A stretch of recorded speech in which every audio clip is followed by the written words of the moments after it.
അതായത് നിരവധി പാഠശാലകൾ വരണം, ഇതൊക്കെ പഠിപ്പിച്ച് നല്ല പൂജാരിമാരെ നമ്മൾ മുന്നോട്ട് കൊണ്ടുവരണം എന്നൊക്കെ പറയുമ്പോൾ സംസ്ഥാനത്ത് ഈ ദളിത് വിഭാഗത്തിൽപ്പെട്ടവർക്കും എല്ലാ വിഭാഗത്തിൽപ്പെട്ടവർക്കും പൂജ ചെയ്യാനുള്ള അധികാരം കൊടുക്കണോ കൊടുക്കണ്ടയോ എന്നുള്ളതിനെക്കുറിച്ച് ഒരു ചർച്ച നടക്കുന്നുണ്ട്. അല്ലെങ്കിൽ ആരും ആ ചർച്ചയ്ക്ക് ധൈര്യപ്പെട്ട് മുന്നോട്ട് വരുന്നില്ല, ചില പ്രത്യേക കാരണങ്ങൾ കൊണ്ട്. സ്വാമിജിയുടെ ഇതിൻ്റെ അഭിപ്രായം എന്താണ്?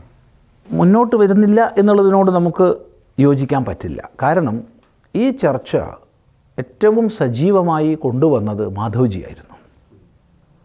മാധവ്ജി ഈ വിഷയത്തിൽ വളരെയധികം പരിശ്രമിക്കുകയും പൂജ പഠിച്ചവർക്കൊക്കെ തന്നെ എല്ലാ ജാതിക്കാർക്കും ഒരുപോലെ ജാതി ഭേദമില്ലാതെ എല്ലാവർക്കും ബ്രാഹ്മണ്യത്തിലേക്ക് ഉയരാം, അങ്ങനെയുള്ളവർക്ക് പൂജകരാവാം എന്ന രീതിയിൽ ഒരു ദിവസം ഒരു പ്രഖ്യാപനം കൊണ്ടുവന്നതല്ല. മറിച്ച് വിദ്വാൻമാരുമായി ചർച്ച ചെയ്ത്, കേരളത്തിലെ എല്ലാ തന്ത്രിശ്രേഷ്ഠന്മാരുമായി ചർച്ച ചെയ്ത്, പ്രധാനപ്പെട്ട വേദജ്ഞന്മാരുമായി ചർച്ച ചെയ്ത് അങ്ങനെയാണ് പാലിയം വിളംബരത്തിലേക്ക് എത്തിച്ചത്. ആ പാലിയം വിളംബരത്തിന് ശേഷമാണ് ജാതിഭേദമില്ലാതെ പൂജാ പഠനം നിർവഹിച്ചു എന്നുള്ളവർക്ക് പൂജകരാവാം എന്നുള്ള അംഗീകാരം വന്നത്.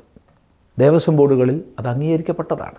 അങ്ങനെ എത്രയോ പേര് പൂജകന്മാരായിട്ടിപ്പോൾ ഉണ്ട്, എത്രയോ പേര് പൂജിക്കുന്നുണ്ട്.